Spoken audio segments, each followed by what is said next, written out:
Soldiers, sailors, and airmen of the Allied Expeditionary Force, you are about to embark on a great crusade, one which we have striven for over these very many months. The eyes of the world are upon you. Happy Friday, everyone. It is June 6th, 2025.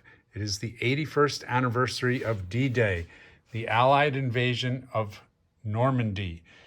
This is a 1/16 scale Torro LCM, which stands for Landing Craft Mechanized. It's very similar to the traditional landing craft you see in all the war movies, which is much smaller but has a drop-down ramp. Those are known as Higgins boats, and they were basically plywood construction. Those boats have been credited to winning the war, but then again, many things have been credited to winning the war. So I got the LCM here loaded with almost every 1/18 scale infantry figure that I own, various types. One thing has come to light is I sure could use some more to load this thing up. These are Marauder figures in the front, and we're going to go over them. And I've got a assortment of various other figures as well. This bright green guy here is from the Twilight Zone. And then there's some 21st Century Toys figures towards the back. And some of them just was so brutal trying to get weapons into their old crispy hands that I just put them in unarmed. Sorry, guys, you're going to have to storm the beach without a weapon. So Marauder is, in my opinion, the high watermark for World War II Allied action figures and German figures.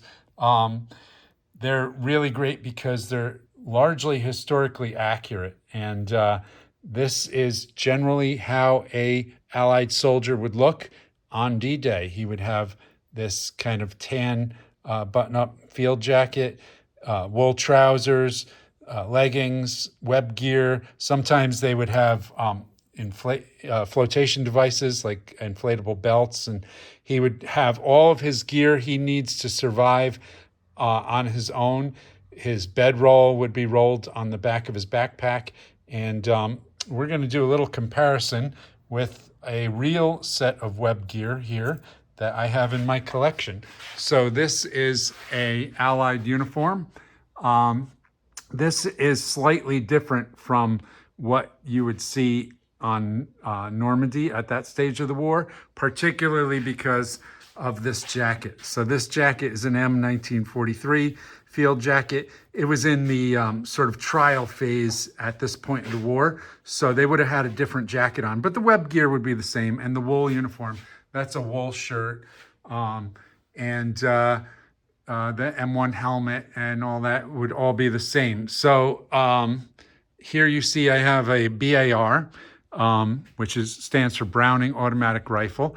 And for those of you who are non-believers, this is not an airsoft. This is a BAR.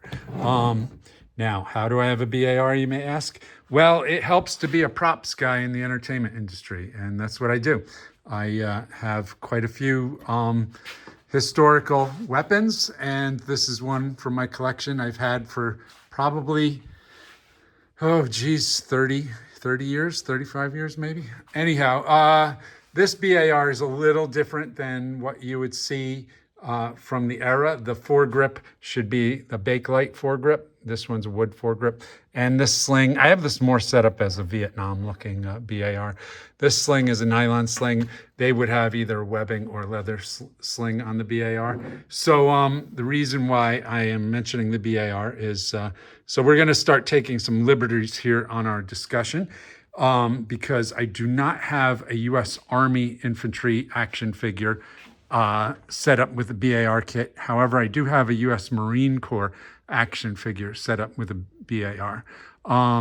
So the web gear would largely be the same, at least for the action figures, it's the same. So we're going to go over with what Marauder did right and what they did wrong. So the good news is Marauder did very little wrong. And I'm assuming some of the things they did wrong, they did for the sake of production. So this is going to be a really cool thing to talk about because so often, particularly in movies, they get the technical stuff wrong. And Marauder really did their homework. I'm very proud of them. And so let's go over the few minor things that they got wrong. The first thing would be the canteen here. So the canteen on their figure has a little drop strap on it. That is not 100% inaccurate. There actually is an Army cavalry version of a canteen that has that drop strap. But in reality, the strap would not be that long. It's this sort of hook system that loops through these eyelets, and the canteen is way up higher.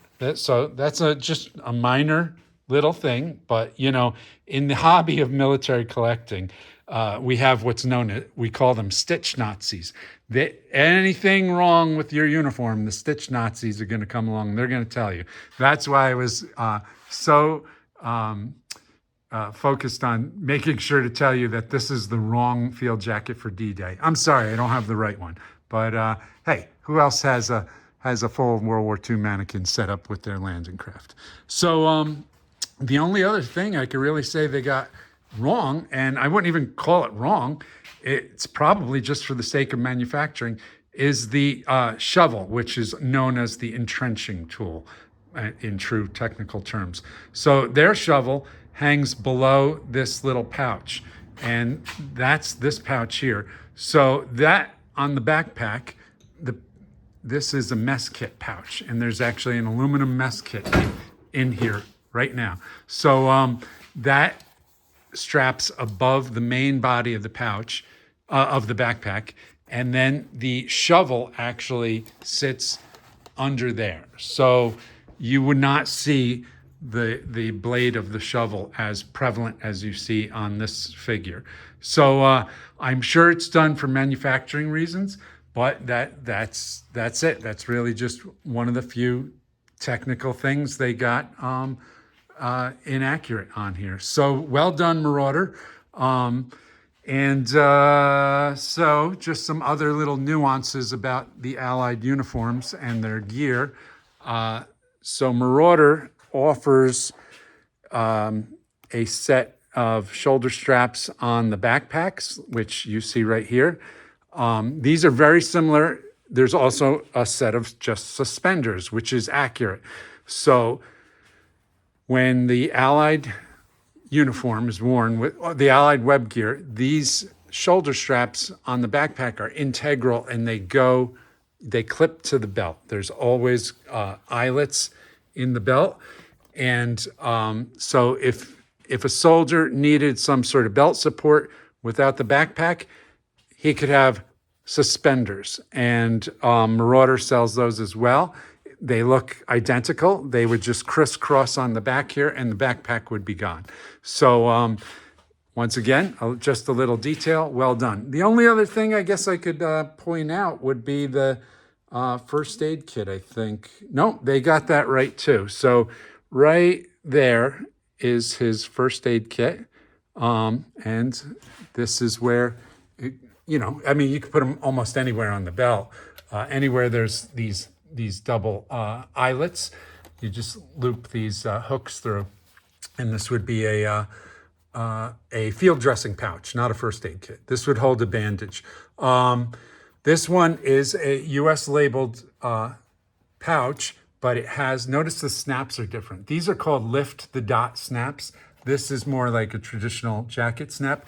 This was made by the British under contract for the US Army. So it's a bit of a rarity, but they made so many hundreds of thousands of these things, you could still get them out there. But people selling them usually command high prices for this stuff.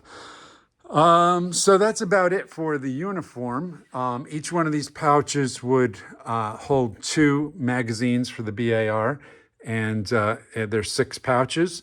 And the way these, it's pretty ingenious the way these belts are made. All these little eyelets that I keep mentioning, you can hook extra gear to them. I put 2 canteens on my gear just because I like the look.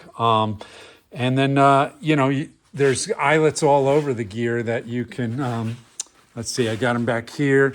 They're in the flaps of the of the field pack, and I have a rifle cleaning kit. This pouch is a cleaning kit that you can strap to it. A lot of times you'll see a bayonet strapped to the pouch. And then often they would wrap their blanket or their bedroll, it would be called, and that would arch over the back of the backpack here. And then they would carry everything ashore with them as they were running through the surf to storm the beaches and blow up the German bunkers and things like that. So yeah, that's it. That's it for the D-Day talk. Happy Friday. Hope you folks remember the sacrifices of those who came before us to give us our freedoms. And without sounding too preachy, I hope you all have a great weekend. I got a couple videos on scheduled release, one on, I think, after midnight tonight and one after midnight Saturday. And then the wifey and I are going away, so I wanted to keep you guys hooked up with some content. Hope you all are having a great weekend. Take care.